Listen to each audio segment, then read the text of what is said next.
मित्रों, आज की इस वीडियो में हम आपको बताएंगे कि किस कारण मनुष्य के जीवन में दरिद्रता आती है।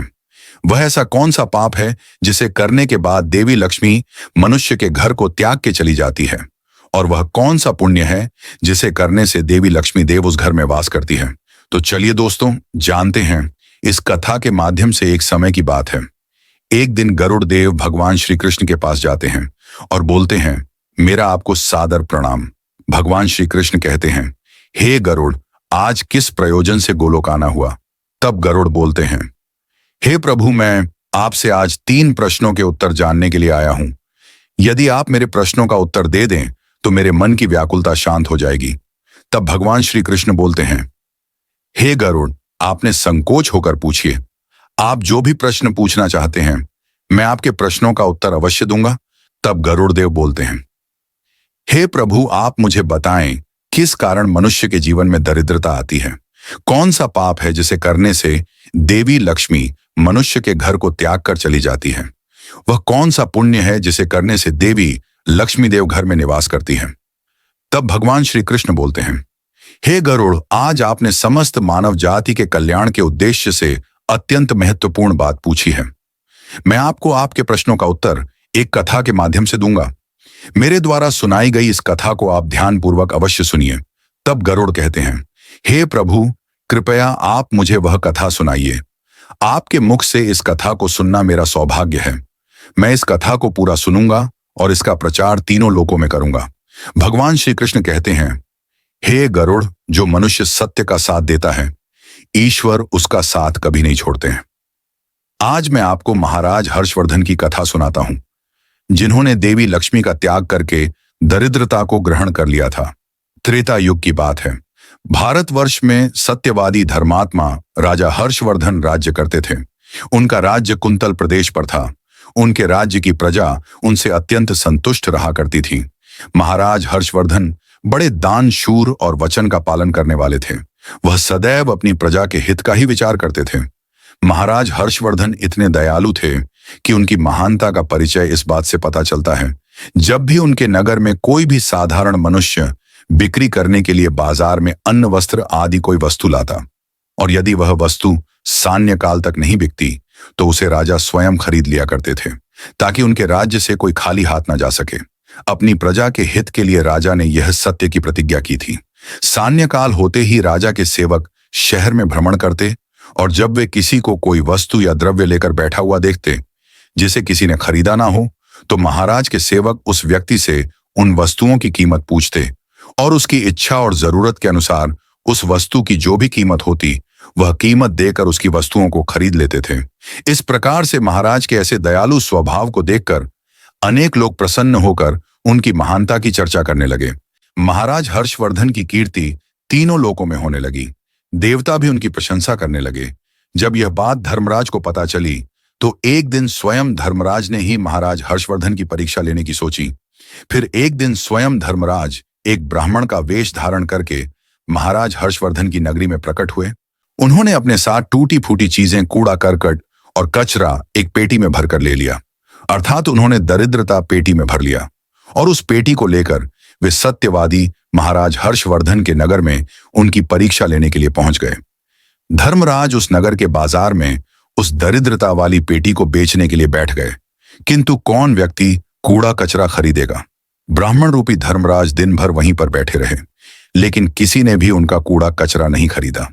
जब सायंकाल हुई, तब राजा के सेवक हमेशा की तरह ही बाजार में घूमने लगे। जिसका भी बिक्री का सामान बचा होता, उसे वे उचित धन देकर खरीद लेते थे, ताकि कोई खाली हाथ घर ना जा सके। फिर उन सेवकों ने देखा कि एक ब्राह्मण अपनी पेटी लेकर बैठा हुआ है। राजा के सेवकों ने उन ब्राह्मण महाशय के पास जाकर पूछा, हे ब्राह्मण महाराज, आप इस नगर में नए दिखाई दे रहे हैं, क्या हुआ? आपका सामान किसी ने भी नहीं खरीदा, ऐसा क्या लेकर आए हैं? आप अपनी इस पेटी में महाराज के आदेश से हम आपका यह सामान खरीदने के लिए आए हैं। कृपया बताइए, आपकी इस पेटी में क्या है और इसका मूल्य कितना है? तब उस ब्राह्मण ने कहा, हे सैनिकों, मैं इस पेटी में दरिद्रता लेकर आया हूं, अर्थात कूड़ा करकट भरकर लाया हूं, और इसका मूल्य 1000 स्वर्ण मुद्राएं हैं। उस ब्राह्मण के ऐसे विचित्र वचन सुनकर वे सभी सैनिक हंसने लगे और फिर उन्होंने उस ब्राह्मण से कहा, हे ब्राह्मण, आपकी पेटी में कूड़ा भरा हुआ है, इसे कौन लेगा? इसका मूल्य तो 1 रुपए भी नहीं है। फिर उस ब्राह्मण ने कहा, हे सैनिकों, यदि इसे कोई नहीं लेगा तो मैं इसे वापस अपने घर लेकर जाऊंगा। मैंने तो सुना है कि आपके महाराज यहां से किसी भी व्यापारी को खाली हाथ वापस नहीं जाने देते, उसका सारा द्रव्य खरीद लेते हैं। लगता है मैंने आपके महाराज के बारे में झूठ सुना है। उस ब्राह्मण की ऐसी बात सुनकर राजा के सेवकों ने कहा, हे ब्राह्मण, आपने सही सुना है। हमारे महाराज किसी भी व्यापारी को खाली हाथ घर नहीं भेजते, उसका सारा माल खरीद लेते हैं। इसलिए तुम थोड़ी देर रुको, हम अभी महाराज के पास जाकर आते हैं। फिर उनमें से एक सेवक महाराज हर्षवर्धन के पास जाता है और उनसे कहता है, हे महाराज, आज हमारे नगर के बाजार में एक ब्राह्मण आया है। वह बड़ा ही विचित्र है। वह अपनी पेटी में कूड़ा कचरा भरकर लाया है और उसका मूल्य वह 1000 स्वर्ण मुद्राएं बता रहा है। तब महाराज ने कहा, हे सैनिकों, तुम जाकर उसके सामान का मूल्य जो कम से कम हो सके उतना उसे देकर उसका सामान खरीद कर लाओ। उसे उसकी वस्तुएं लेकर वापस मत जाने दो, अन्यथा मेरा वचन झूठा हो जाएगा। फिर राजा के सेवक उस ब्राह्मण के पास जाते हैं और कहते हैं, हे ब्राह्मण, हम तुम्हारे इस पेटी का मूल्य 200 स्वर्ण मुद्राएं देते हैं। तुम इतनी मुद्राएं लो और प्रसन्नता से अपने घर चले जाओ। किंतु उस ब्राह्मण ने कहा, हे सैनिकों, मैं 1000 स्वर्ण मुद्राओं से 1 रुपए कम नहीं लूंगा। यदि तुम मेरा सामान खरीदना चाहते हो तो खरीदो, नहीं तो मैं अपना सामान लेकर वापस चला जाता हूं। तब उन राजा के सेवकों ने कहा, हे ब्राह्मण, ठीक है, अब हम तुम्हें इस पेटी के बदले 500 मुद्राएं देते हैं। इतना मूल्य तुम्हारे लिए सही रहेगा। लेकिन फिर भी वह ब्राह्मण नहीं माना और 1000 स्वर्ण मुद्राओं पर ही अड्डा रहा और कहने लगा, मेरा सामान लेना है तो लो, नहीं तो मैं चला। तब फिर से वह सैनिक लौटकर राजा के पास जाता है और उनसे कहता है, हे महाराज, उस ब्राह्मण को हमने 500 मुद्राएं देने की कोशिश की, किंतु वह फिर भी नहीं मान रहा है। उसकी पेटी में कचरा और दरिद्रता से भरा पड़ा है, लेकिन फिर भी वह 1000 मुद्राएं ही मांग रहा है। हे महाराज, आपको उसका कचरा 1000 मुद्राओं में नहीं खरीदना चाहिए। महाराज हर्षवर्धन कहते हैं, हे सैनिकों, ये मेरे सत्य की प्रतिज्ञा है। मैं किसी भी व्यक्ति को अपने राज्य से खाली हाथ जाने नहीं दे सकता। हम सत्य का त्याग कभी नहीं करेंगे। इसलिए तुम लोग जाओ और वह ब्राह्मण जो कीमत कह रहा है उसमें उसकी वस्तुओं को खरीद कर लेकर आओ। इसमें संकोच मत करो। फिर वह सही ब्राह्मण के पास लौट कर आ गए। उन्होंने उस ब्राह्मण को 1000 स्वर्ण मुद्राएं दी और उसकी दरिद्रता से भरी हुई पेटी ले ली। वह ब्राह्मण मुद्राएं लेकर चला गया और फिर सिपाही उस दरिद्रता से भरी पेटी को लेकर राजमहल में लौट आए। फिर महाराज ने उस पेटी को राजमहल के अंदर रखवा दिया। रात्रि में जब सोने का समय हुआ तब महाराज के राजमहल के द्वार से एक अत्यंत सुंदर स्त्री निकली। उस स्त्री के 4 हाथ थे, हाथों में कमल पुष्प थे। उस सुंदर स्त्री ने नाना प्रकार के आभूषण धारण किए हुए थे। महाराज महल के बाहर बैठे हुए थे। जब महाराज ने उस अत्यंत सुंदर स्त्री को देखा तो महाराज आश्चर्य में पड़ गए और उन्होंने उस स्त्री से पूछा, हे देवी, आप कौन हैं? इस रात्रि के समय में आप यहाँ पर क्या कर रही हैं? आप कहाँ से आ रही हैं और कहाँ पर जा रही हैं? महाराज की ऐसी बात सुनकर वह स्त्री बोली, हे राजन, मैं तुम्हारे राज्य की लक्ष्मी हूं। आप सत्यवादी धर्मात्मा हैं। इसी कारण से मैं आपके राजमहल में निवास करती हूं। किंतु आज आपके राजमहल में दरिद्रता आ गई है और जहां पर दरिद्रता रहती है उस स्थान पर लक्ष्मी निवास नहीं करती है। आज आपके महल में पेटी भर के दरिद्रता आई है, इसीलिए अब मैं यहां से जा रही हूं। तब महाराज हर्षवर्धन ने हाथ जोड़कर प्रणाम करके देवी लक्ष्मी से कहा, हे महालक्ष्मी, आपकी जैसी इच्छा, मैं अपने वचन और प्रतिज्ञा से बंधा हुआ हूं। मैं अपना वचन नहीं तोड़ सकता। इस कारण से मैं उस दरिद्रता से भरी पेटी को लेने से मना नहीं कर सकता था। कृपया आप मुझे क्षमा कीजिए। तब देवी लक्ष्मी महाराज के राजमहल का त्याग करके चली जाती हैं। थोड़ी देर बाद राजा ने एक बहुत ही सुंदर युवा पुरुष को राजमहल के दरवाजे से निकलते देखा तो महाराज ने उससे पूछा, हे देव, आप कौन हैं? यहां पर कैसे आए और आप कहां जा रहे हैं? उस सुंदर पुरुष ने कहा, हे राजन, मेरा नाम दान है। आप सत्यवादी धर्मात्मा हैं, सदैव धर्म का पालन करते हैं। इसी कारण से मैं आपके राजमहल में निवास करता था।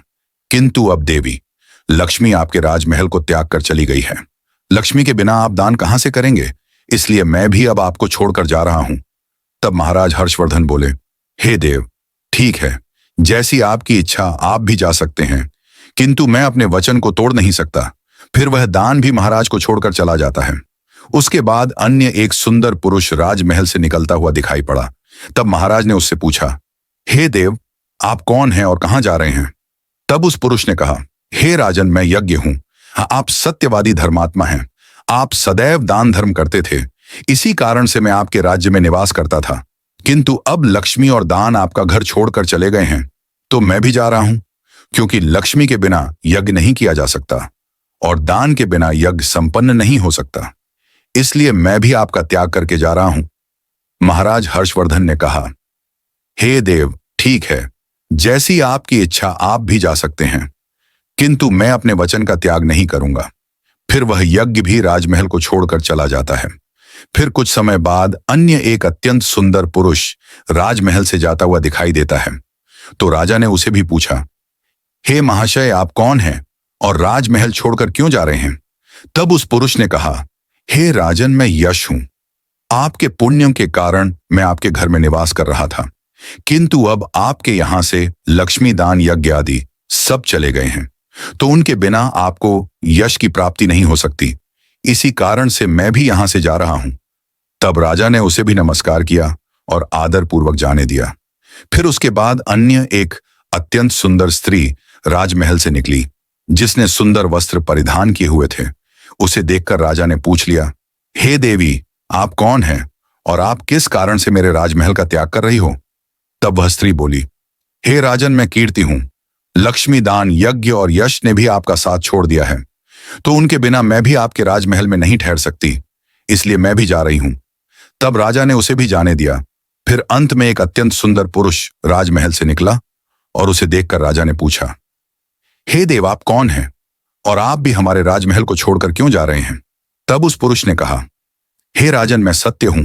आप एक सत्यवादी धर्मात्मा राजा हैं, इसीलिए मैं आपके यहां निवास करता था, किंतु अब आपके यहां से लक्ष्मी दान यज्ञ, यश, कीर्ति आदि सभी चले गए हैं, तो मैं भी यहां से जा रहा हूं। तब महाराज हर्षवर्धन ने कहा, हे सत्य, आप भी मेरा त्याग कर रहे हैं, किंतु मैंने तो आपका कभी त्याग ही नहीं किया। आपका त्याग ना करने के कारण ही सभी मुझे छोड़कर जा रहे हैं, इसीलिए आप मुझे छोड़कर कैसे जा सकते हैं? मैंने अपने सत्य वचन का पालन करने के लिए ही दरिद्रता को अपने घर में रखा था। मैंने संसार के कल्याण के लिए यह वचन दिया था कि मेरे राज्य से कोई भी खाली हाथ नहीं जाएगा। जो भी मेरे राज्य में कोई वस्तु बेचने आएगा, यदि उसकी वस्तु कोई नहीं खरीदेगा तो उसे मैं खरीद लूंगा।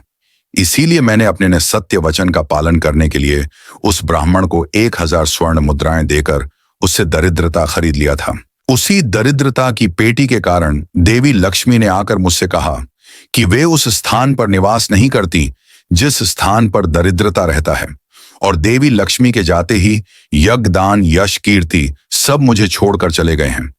मेरे सत्य वचन का पालन करने के लिए ही मैंने उन सभी को जाने दिया, और अब आप भी मुझे छोड़कर जा रहे हैं। महाराज हर्षवर्धन की बात सुनकर वह सत्य बोला, हे राजन, यदि आपने मेरे लिए ही इन सब का त्याग किया है तो ठीक है, मैं आपका राजमहल छोड़कर नहीं जाऊंगा। आप सचमुच बड़े पुण्यात्मा और सत्यवादी हैं, इसलिए अब से मैं आपके राजमहल में ही निवास करूंगा। और वह सत्य फिर से राजमहल में लौट गया। उसके थोड़ी ही देर बाद एक सुंदर स्त्री लौटकर आ गई। उसे देखकर राजा ने पूछा, हे देवी, आप कीर्ति है, अब भी आप मुझे छोड़कर चली गई थी, तो फिर ऐसा क्यों लौटकर आ गई? तब कीर्ति ने कहा, हे राजन, मुझे क्षमा करो। मैं लक्ष्मी, यज्ञ, दान, यश के बिना तो रह सकती हूं, किंतु सत्य के बिना नहीं। इसलिए जहां सत्य रहेगा मैं भी वहीं पर रहूंगी। फिर राजा ने कीर्ति का स्वागत किया और वह राजमहल में चली गई। फिर यश वहां पर लौटकर आ गया। राजा ने उससे पूछा, हे महाशय, आप तो यश हैं, आप मुझे छोड़कर चले गए थे, फिर लौटकर क्यों आ गए? तब उस पुरुष ने कहा, हे राजन, कोई राजा कितना ही बड़ा धनवान हो, दानशी हो, किंतु सत्य के बिना उसे यश प्राप्त नहीं हो सकता। इसीलिए जहां पर सत्य विराजमान रहता है मैं भी वहीं पर रहता हूं। सत्य के बिना मैं नहीं रह सकता। ऐसा कहकर फिर यश ने राजमहल में प्रवेश किया। उसके कुछ क्षण बाद यज्ञ भी लौटकर आ गया। राजा ने उससे भी पूछा, हे महाशय, आप क्यों लौटकर आ गए? तब यज्ञ ने कहा, हे राजन, चाहे कोई कितना भी लक्ष्मीपति और दानशी ना हो, किंतु बिना सत्य के यज्ञ शोभा नहीं देता है। आप में सत्य विराजमान है, इसलिए मैं भी आपके पास ही रहूंगा। इतना कहकर यज्ञ भी राजमहल में वापस लौट गया। उसके कुछ क्षण बाद दान भी वापस आ गया। राजा ने उससे भी पूछा, हे महाशय, आप भी मुझे छोड़कर गए थे, फिर लौटकर किस कारण से आ गए? तब उस पुरुष ने कहा, हे राजन, मैं दान हूं। कुछ समय पहले मैं आपको छोड़कर गया था, किंतु आप में सत्य विराजमान है, और जहां सत्य रहता है मैं भी वहीं रहता हूं।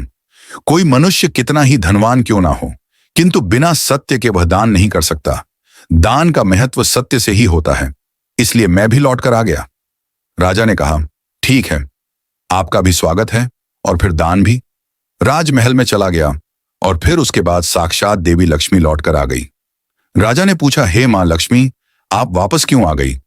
आप तो मुझे छोड़कर चले गए थे। तब देवी लक्ष्मी ने कहा, हे राजन, यह आपके सत्य की परीक्षा थी। आपके यहां पर यश, दान, यज्ञ और सत्य सभी निवास करते हैं, और लक्ष्मी के बिना सभी विफल हो जाएंगे। इसलिए मैं आपके सत्य धर्म की रक्षा करने हेतु लौट कर आ गई हूं। तब राजा ने कहा, हे मां लक्ष्मी, मेरे यहां पर तो दरिद्रता से भरी हुई पेटी है। जहां दरिद्रता रहता है वहां पर आप कैसे निवास कर सकती हो? तब देवी लक्ष्मी ने कहा, हे राजन, मेरी कृपा से वह दरिद्रता से भरी पेट भी सुवर्ण और रत्नों से भर जाएगी। इतना कहकर मां लक्ष्मी भी राजमहल में प्रवेश करती हैं। मां लक्ष्मी के प्रवेश करते ही वह पेटी में भरा पड़ा कूड़ा कचरा रत्न और सुवर्ण के आभूषण में बदल गया। इसके कुछ समय के पश्चात स्वयं धर्मराज ब्राह्मण के रूप में राजमहल में आ गए। तब राजा ने उनसे पूछा, हे ब्राह्मण, आप कौन हैं? आपने तो मेरा त्याग नहीं किया था, फिर आप यहां पर कैसे आ गए? तब उस ब्राह्मण ने कहा, हे राजन, मैं साक्षात धर्म हूं। मैं ही ब्राह्मण का रूप धारण करके आया था, और मैंने ही 1000 स्वर्ण मुद्राओं के बदले तुम्हें दारिद्र्य दिया था, किंतु तुमने अपने सत्य के बल से मुझे जीत लिया है। इसीलिए अब मैं तुम्हें वरदान देने के लिए आया हूं। बताओ, मैं तुम्हें कौन सा वर प्रदान करूं? इतना कहकर धर्मराज ने अपना मूल स्वरूप धारण किया। तब राजा हर्षवर्धन ने कहा, हे धर्मराज, आपके दर्शन करके मैं धन्य हुआ। कृपया आप अपनी कृपा सदैव मुझ पर बनाए रखें, मुझे और कुछ नहीं चाहिए। फिर धर्मराज ने राजा को आशीर्वाद दिया और उस स्थान से अंतर्ध्यान हो गए। भगवान श्री कृष्ण कहते हैं, हे गरुड़ देव, इस प्रकार से अपने सत्य धर्म के कारण ही महाराज ने सभी पर विजय प्राप्त की थी। इसलिए मनुष्य को कभी भी सत्य का अनादर नहीं करना चाहिए, हमेशा सत्य का पालन करना चाहिए। जो सत्य की राह पर चलता है उसके पास लक्ष्मी, दान, यज्ञ, यश, कीर्ति सदैव निवास करते हैं। तो दोस्तों, इस प्रकार से भगवान श्री कृष्ण ने गरुड़ देव जी को अत्यंत महत्वपूर्ण ज्ञान दिया है। मित्रों, उम्मीद करते हैं आपको हमारी आज की यह जानकारी अवश्य ही पसंद आई होगी। यदि वीडियो पसंद आई हो तो वीडियो को लाइक, चैनल को सब्सक्राइब करना ना भूलें। वीडियो को पूरा ध्यानपूर्वक देखने के लिए आप सभी को बहुत बहुत धन्यवाद।